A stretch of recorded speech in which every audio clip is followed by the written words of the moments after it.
제가 4월 달에 저희 이제 노회가 있습니다. 노회가 있어서 노회를 참석을 하고 포천으로 내려가는 버스를 탔어요. 저는 어디 이동할 때 혼자 갈 때는 거의 대중교통 타고 다니는 게 훨씬 좋더라고요. 편하고.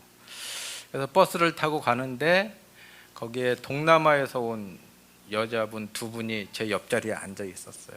궁금하잖아요. 그래갖고 어디서 왔냐고 물어보니까 캄보디아에서 왔고 그 한 친구는 이제 처음 캄보디아에서 와서 일하려고 데리고 간다는 거예요.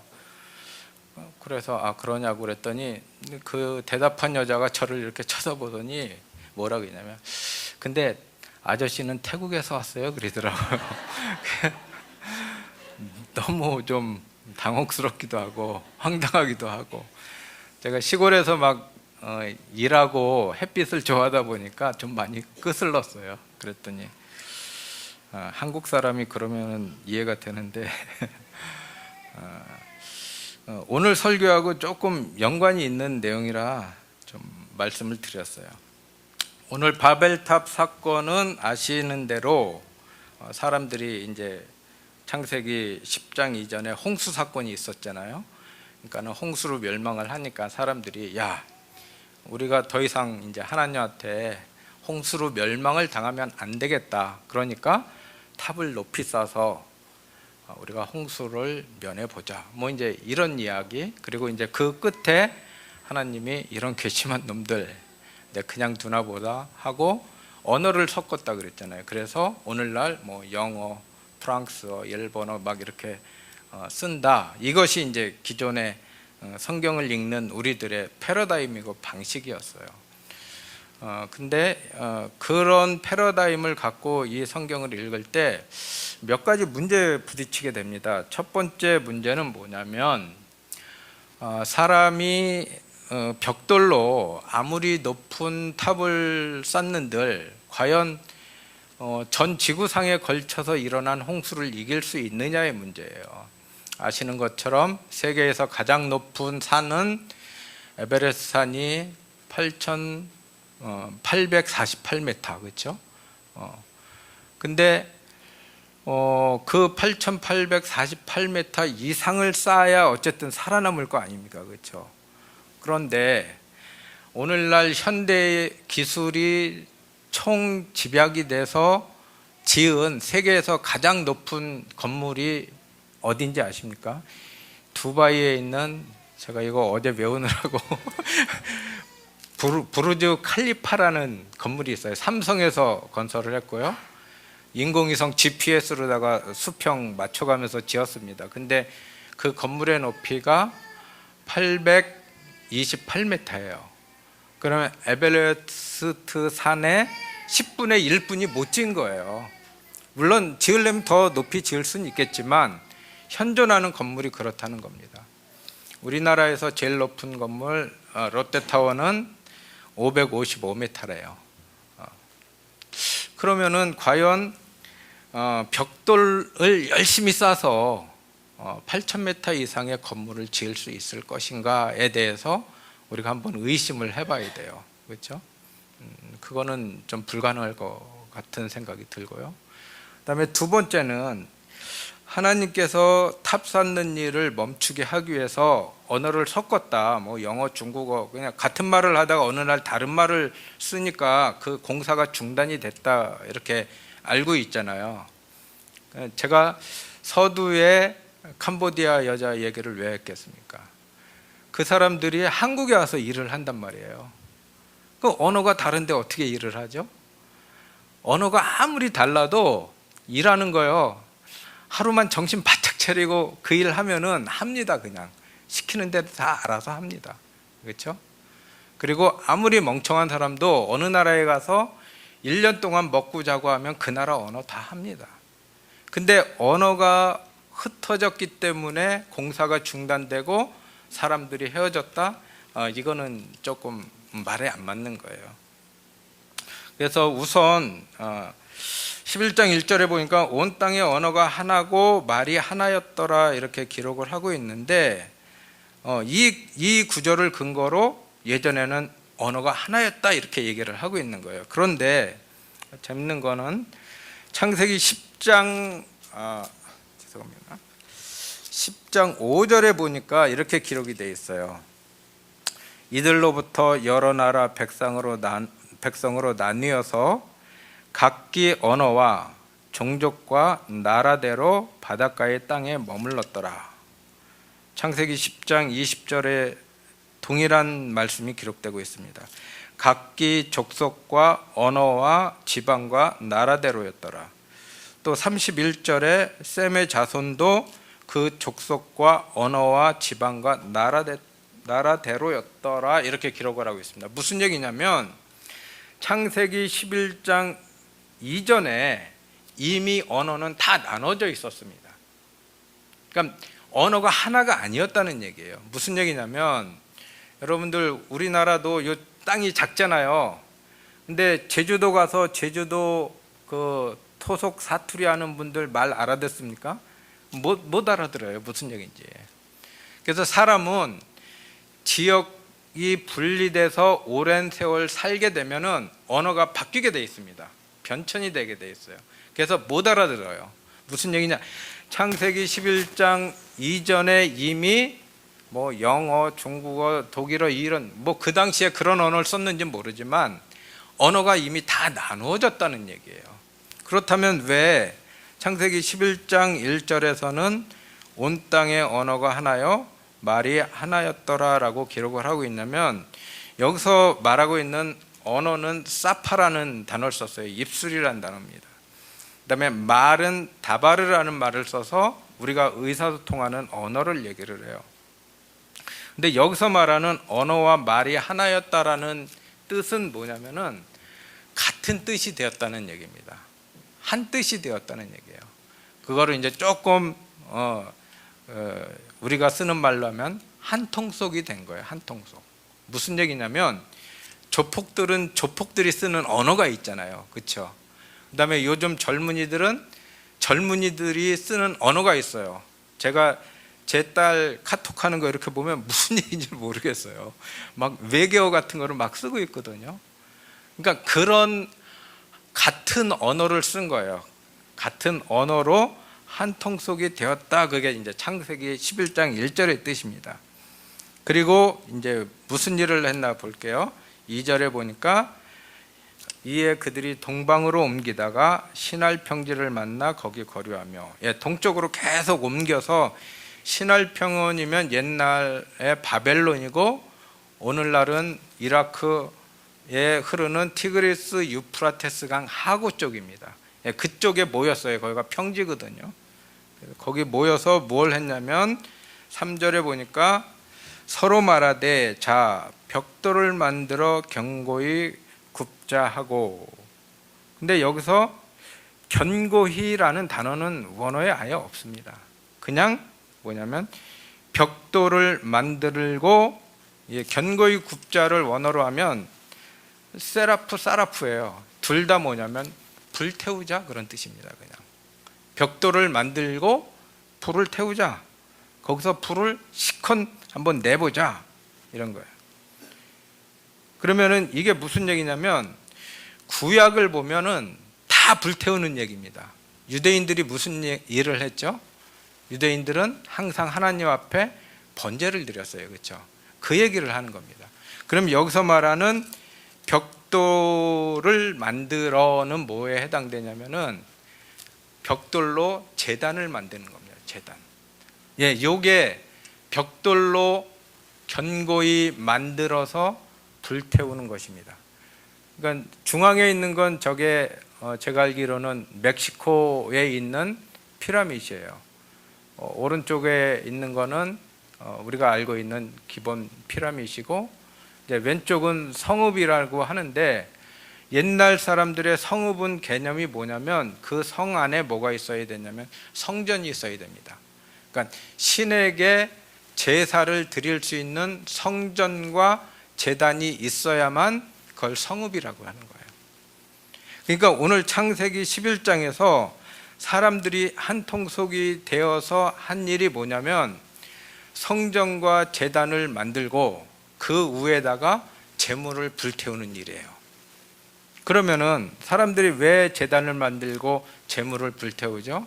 그게 뭐냐면은 나의 노력과 나의 정성으로 하나님께 올라가고 하나님께 축복을 받자라는 사상이 바로 제단과 대를 만들고 거기서 불태우는 거예요.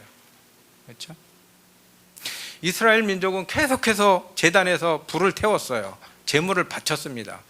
근데 결정적으로 문제는 뭐냐? 하나님께서는 그거를 기뻐하지 않아야 하셨다는 거예요. 이사야 1장에 보면 하나님이 뭐라 그러죠? 야, 나는 고기 타는 냄새에 아주 머리가 아파. 너희들 더 이상 내 집에 오지도 마. 이렇게 얘기를 하신다. 그러면은 왜 이런 일이 벌어지냐면 하나님은 번제라는 제도를 통해서 구약의 모든 사건들은 모형이고 그림자입니다. 그 모형이라는 건 뭐냐면 실제로 보여주고자 하는 사건이 있어요. 그 사건이 뭐냐면 그 다음 구절을 좀 볼게요. 이에 벽돌로 돌을 대신하며, 벽돌로 돌을 대신하고 있어요. 그러면은 이 벽돌로 돌을 대신한다는 이 말씀의 의미를 이제 우리가 좀 이해를 해야 됩니다. PPT 한번 다시 보여주시겠습니까? 벽돌로 돌을 대신한다. 여기 보니까 출애굽기 19장 25절에 이렇게 말씀이 기록되어 있습니다. 하나님이 모세에게 말씀하실 때 돌로 제단을 쌓거든 다듬은 돌로 쌓지 말라 이렇게 얘기를 하시는 거예요. 그러니까 하나님은 모세에게 내가 제단을 쌓으려면 다듬은 돌은 안 돼 이렇게 얘기를 하죠. 근데 지금 창세기 11장의 사람들은 뭐죠? 다듬은 돌, 벽돌, 반듯반듯한 돌로 제단을 쌓고 있는 거예요.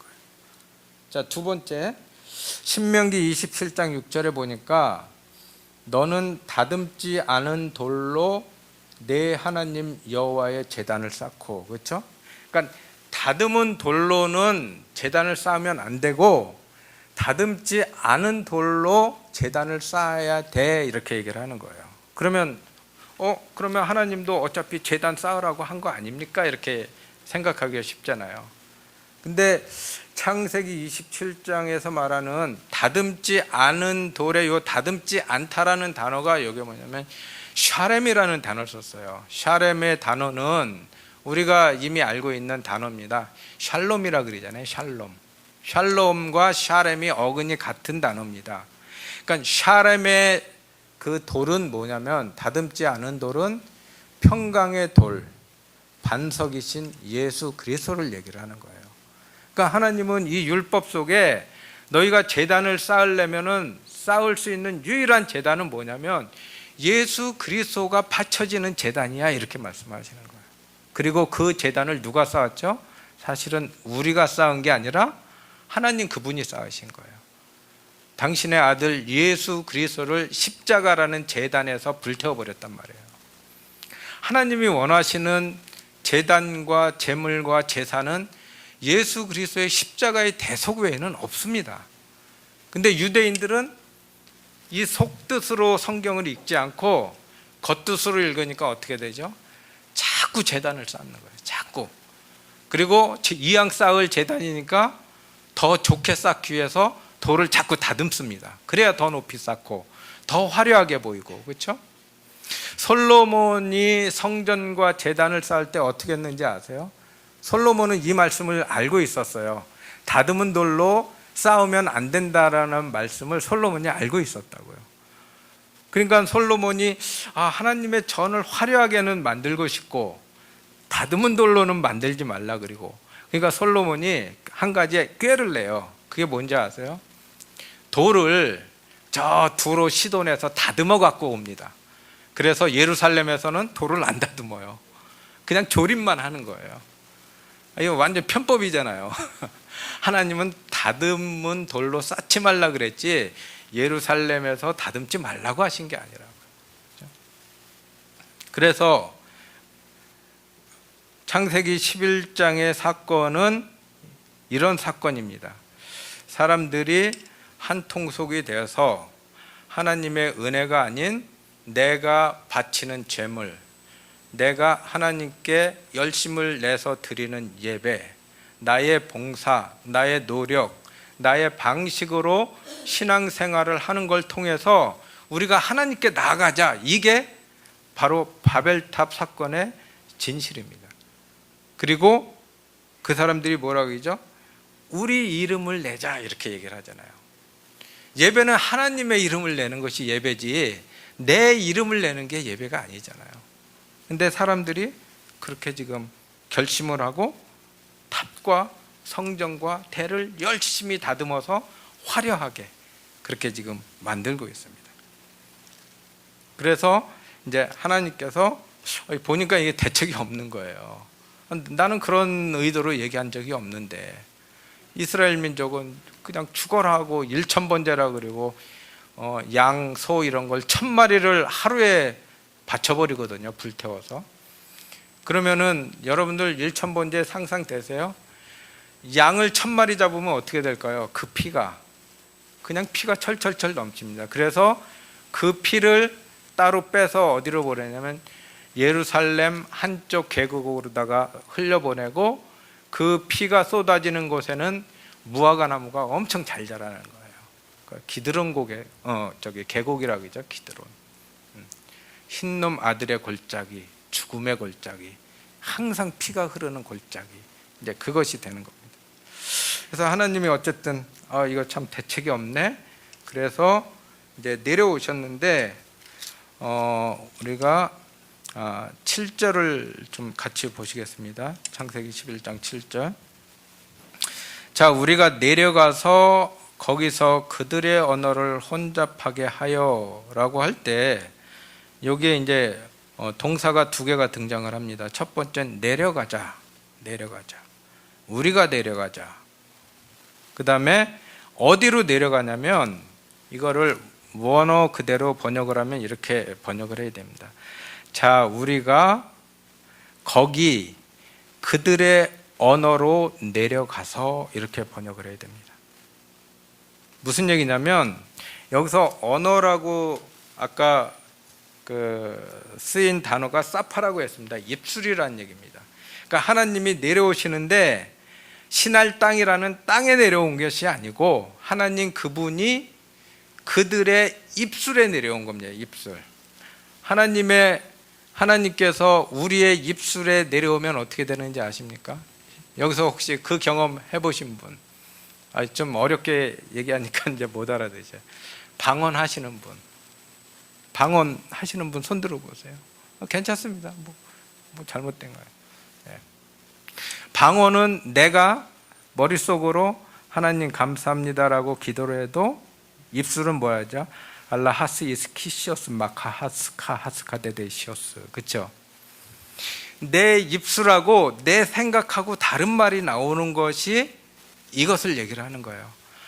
하나님께서 우리의 입술과 혀에 내려오시면 우리 인간의 말이 아니라 하나님의 언어가 나오기 시작하는 겁니다.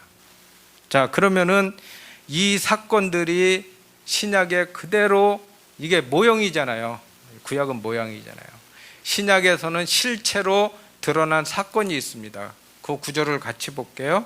사도행전 2장을 한번 보겠습니다.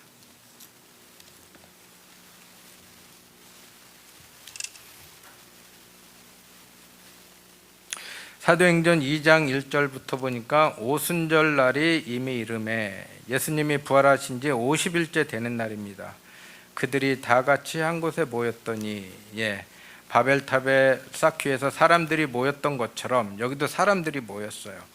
그랬더니 호련히 하늘로부터 급하고 강한 바람 같은 소리가 있었습니다. 그들이 앉은 온 집에 가득하며 3절 마치 불의 혀처럼 갈라지는 것들이 그들에게 보여 각 사람 위에 하나씩 임하여 있더니 이게 하나님의 언어가 임하다, 내려오다 이런 뜻이죠. 4절 그들이 다 성령의 충만함을 받고 성령이 말하게 하심을 따라 다른 언어들로 말하기를 시작하니 여기서 말하는 언어가 글로사, 혀라는 뜻입니다. 혀. 그러니까 하나님의 성령이 우리 혀에 내려오시는 거예요. 그렇게 되면 내가 하고 싶은 말을 하는 게 아니라 여기 기록된 대로 성령의 충만함을 받고 성령이 말하게 하시는 대로 우리 말이 나오는 겁니다. 이게 바로 창세기 11장에서 하나님께서 언어를 혼잡하게 한 사건인데, 그 언어를 혼잡하게 하다라는 그 혼잡하다의 단어가 바랄이라는 단어를 씁니다. 바랄의 그 원어적인 뜻이 뭐냐면 섞다라는 뜻입니다. 혼잡하게 막 복잡하게 만들다 이런 뜻이 아니라 섞다 이런 뜻이에요. 근데 뭘 섞냐면은 바랄의 그 사전적 의미를 찾아보면 이렇게 되어 있습니다. 기름을 섞다 이렇게 되어 있습니다. 기름을 섞다. 신약에서 기름을 섞는 게 뭐죠? 성령을 섞어버리는 겁니다. 성령을 섞어. 그래서 이렇게 된 거예요. 자, 한 통속이 돼서 탑을 제단과 그러니까 종교의 탑으로 하나가 돼서 열심히 탑을 쌓고 있는데, 하나님께서 그 사람들 중에 몇몇 사람 입술에 성령을 부어버리니까 다른 언어가 나오는 거예요. 그렇죠? 아까 말씀드렸잖아요. 영어, 중국어, 뭐 일본어 이런 거요. 한 2, 3일만 같이 있으면은 시키는 대로 일 다 합니다. 근데 옆에서 방언하는 사람이 방언하면 무슨 말인지 알아들을까요? 아무도 못 알아듣습니다. 세상 언어를 하는 사람은 그 언어가 무슨 뜻인지 모릅니다. 그 결과가 뭐냐면 창세기 11장 10절에 보면 셈의 족보는 이러하니라 이렇게 해서 셈의 족보가 나와요. 그런데 창세기 10장 21절부터 보면 셈은 에벨 온 자손의 조상이요 야벳의 형이라 그에게도 자녀가 출생하였으니 하면서 셈의 족보를 쭉 기록하고 있습니다. 그러면은 창세기 10장에 등장하는 셈의 족보와 창세기 11장에 등장하는 셈의 족보가 어떤 의미가 있고 무슨 차이가 있느냐 하면, 창세기 11장에 보면 셈의 족보 중에 자 보세요. 10절에 아르박사시라는 사람이 나옵니다. 그 다음에 12절에 보니까 셀라를 낳았고, 또 14절에는 셀라는 에벨을 낳았고, 그 다음에 16절인가요? 16절에 보니까 벨렉을 낳았고 이렇게 기록을 하고 있는데, 여기까지가 그 창세기 10장에 등장하는 족보하고 일치하는 족보인데, 창세기 10장 21절부터 등장하는 셈의 족보에는 셈의 자손이 총 27명이 나와요. 근데 창세기 11장에서 등장하는 족보에는 창세기 10장의 27명 중에 단 4사람의 이름만 등장을 하고 있는 겁니다. 그 차이가 있는 거예요. 그러면은 창세기 10장의 셈의 족보와 11장에 등장하는 셈의 족보의 사람은 뭐냐? 27명 중에 4명에게 하나님의 언어가 그 혀에 임한 겁니다. 무슨 얘기인지 이해되시죠? 그러니까 한 통속이 된 27명 중에 4명이 성령을 받은 거예요. 오늘날 표현대로라면. 그러면은 이렇게 되는 겁니다. 성령을 받은 4명이 기존에 성령을 받지 않고 열심히 제사 드려서 우리 구원받자라고, 우리 종교로 연합하자라고 얘기하는 그 사람들하고 함께 할 수 있을까요? 못합니다. 교회에도 성령 체험을 분명히 한 분들은 2단이 오라 그래도 안 갑니다. 3단이 오라 그래도 안 갑니다. 절대 안 갑니다. 그래서 창세기 11장에서 하나님이 언어를 흩고 9절 보세요. 그러므로 그 이름을 바벨이라 하니 이는 여호와께서 거기서 온 땅의 언어를 혼잡하게 하셨음이니라. 여호와께서 거기서 그들을 온 지면에 흩으셨더라 할 때 하나님께서 흩어버린 사람이 누굴까요? 종교적인 사람일까요? 성령을 받은 사람일까요? 성령을 받은 사람들이 흩어진 겁니다. 종교의 사람들은 여전히 남아서 종교의 바벨탑을 쌓고 있는 거고, 성령을 받은 사람은 이게 아닌 거야. 하나님이 원하시는 거는 양 잡아드리고 뭐 바치고 이게 아닌 거예요. 그걸 깨달은 사람들은 이제 그 종교로부터 탈피를 합니다. 떠납니다. 그 하나님의 언어를 받고 하나님의 비전을 보고서 바벨탑이 쌓여지고 있는 신할 땅, 옛날로 말하면 수메르 문명이 발달했던 그 땅, 거기를 처음으로 떠난 사람이 누구죠? 처음으로 떠난 사람, 바로 아브라함입니다. 그래서 창세기 11장의 족보는 성령을 받은 사람의 족보가 나오고, 그 성령을 받은 사람 중에서 하나님의 비전을 정확하게 보고 그 땅을 떠난 최초의 사람 아브라함이 등장을 하는 것입니다. 그렇죠? 요한복음에 보면 예수님이 그러잖아요. 아브라함이 나의 때 볼 것을 보고 즐거워하였느니라 그랬다고요. 그러니까 아브라함은 하나님의 성령이 임해서 그 환상 가운데 예수 그리스도가 십자가의 대속 제물로 바쳐지는 그 제단을 눈으로 본 거예요. 그러니까 수메르 바벨론 땅에 머물러 있을 이유가 없습니다. 그래서 아브라함이 떠나게 된 겁니다. 그 사건들이 신약에도 동일하게 기록을 하고 있어요. 다시 사도행전을 한번 보겠습니다. 사도행전 8장을 보겠습니다.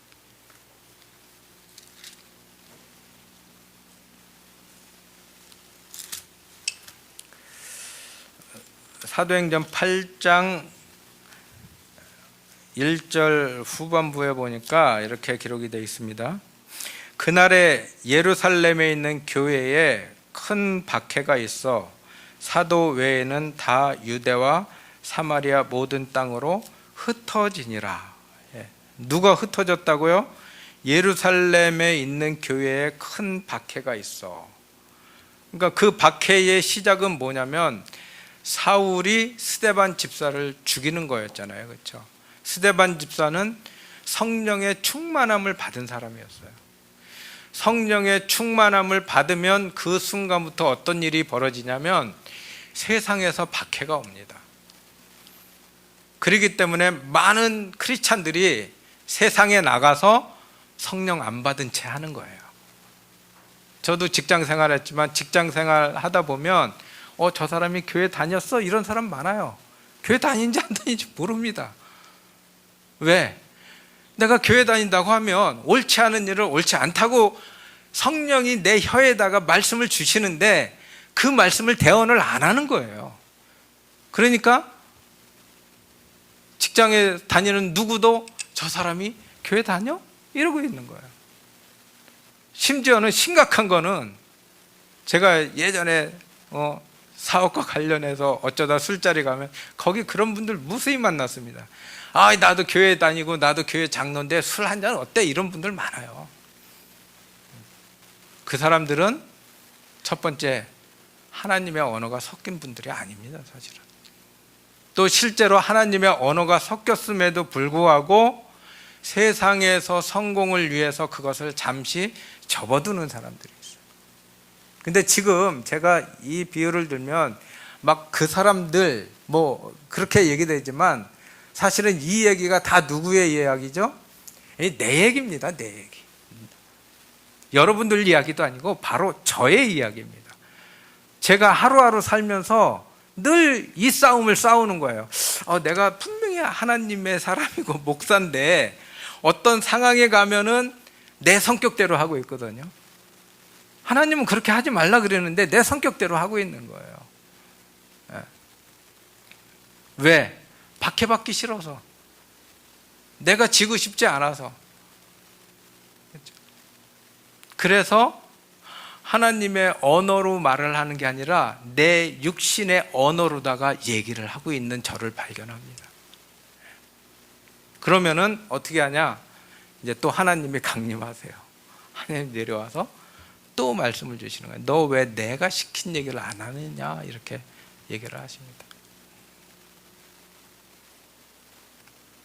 그래서 우리가 삶을 사는 동안에 여러분들이 혹시 어떤 박해를 받는다면, 첫 번째, 하나님의 언어가 섞이지 않은 사람은 첫 번째 박해가 없습니다. 우리가 교회 다니면서 막 아프고 뭐 사업 안 되고 이런 거 있잖아요. 하나님의 성령이 섞여서 받는 박해도 있지만 대부분은 그런 박해들은 이 세상에서 일상적으로 있는 다반사 일들입니다. 진짜 박해는 뭐냐면 하나님의 언어로다가 얘기를 했을 때 당하는 일들이 진짜 박해입니다.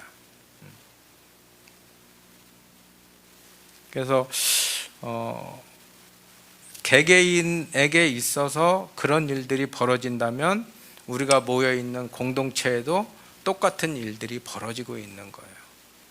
그러니까 새물결 교회가 한동안 어려움을 겪었다고 하면 저는 그것이 뭐 누구의 잘못이다, 죄다 이런 차원에서 얘기하고 싶지는 않습니다. 그건 제가 알 수도 없는 거고 알 필요도 없는 일이에요. 다만 새물결 교회가 한동안 어려움을 겪었다면 분명한 건 뭐냐면 그것이 하나님이 여러분들을 축복하시는 축복의 첫 단추라는 것만 기억을 하시면 돼요. 여러분들이 성령을 받아서 성령의 언어를 내뱉고 성령이 인도하시는 대로 해야 되는데 어떤 부분이 그 부분이 안 되고 성전과 대를 쌓고 거기다가 하나님께 제물을 열심히 드리고자 하는 종교로다가 변하려고 할 때 하나님은 반드시 강림을 하시는 거예요. 근데 그런 일이 있는데도 하나님이 강림을 안 하시면 어떻게 돼요? 그냥 망하는 거죠. 그렇죠? 그러니까는 그런 일들이 있고 망하기 전에 하나님이 고난을 주신다면 그건 축복의 통로고 축복의 시작입니다. 예전에도 말씀드렸지만 제가 거의 직장생활 그만둔 지 10년 동안 여러 가지 일들과 어려움들을 겪었어요. 그 얘기는 무슨 얘기냐면 제가 그만큼 고집이 세다는 얘기입니다. 제가 고집이 좀 덜 세면 한 1, 2년 하나님이 치시고 말 텐데 제가 끝까지 고집을 부리니까 10년 동안 계속 그러시는 거예요. 이제는 그거를 좀 알 것 같아요. 제가 뭔가 됐다는 게 아니고 이제 겨우 내가 무슨 짓을 했구나. 이제 그것을 알겠어요. 그래서 저는 오늘 바벨탑 사건을 통해서 첫 번째, 하나님의 성령이 여러분들 입술, 그러니까 입술과 혀와 말과 생각에 하나님의 성령이 섞여지기를 바랍니다. 그리고 그 섞여진 하나님의 성령의 음성에 따라서 여러분들이 신앙생활을 하기를 원합니다. 그리고 특별히 부탁하는 것은 여러분들이 주일날 모여서 예배드리는 이 예배 시간은 하나님께 드리는 예배의 시작이지 예배 끝나고 집으로 가면 예배 끝났네 이게 아니에요. 주일 예배는 일주일간 여러분들이 드려야 될 예배의 시작입니다. 시작. 이게 이 예배 끝나면 어떻게 되죠? 여러분들이 흩어져야 돼요. 어디로? 각자의 삶의 현장으로. 믿지 않는 사람들이 있고 나를 박해하는 그 삶의 현장으로 여러분들이 흩어져서 그 현장에서도 하나님의 언어를 말할 수 있는 사람이 돼야 하나님께서 그때라야 드디어 여러분들을 인정하시는 거예요. 이제 네가 내 아들이 됐구나. 많은 교회를 다니는 분들이 착각을 합니다.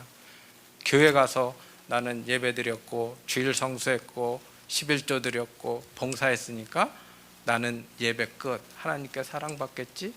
천만에요. 하나님은 그거를 예배의 시작으로 완성으로 보시지 않아요. 하나님의 예배의 완성은 여러분들이 안 믿는 세상에 가서 하나님의 언어를 얘기해서 믿지 않는 사람들 입술에도 성령이 임할 수 있게 할 때 그때 예배가 완성되는 거예요. 그런 예배를 여기 계신 모든 분들이 다 드리시기를 예수님의 이름으로 축원합니다.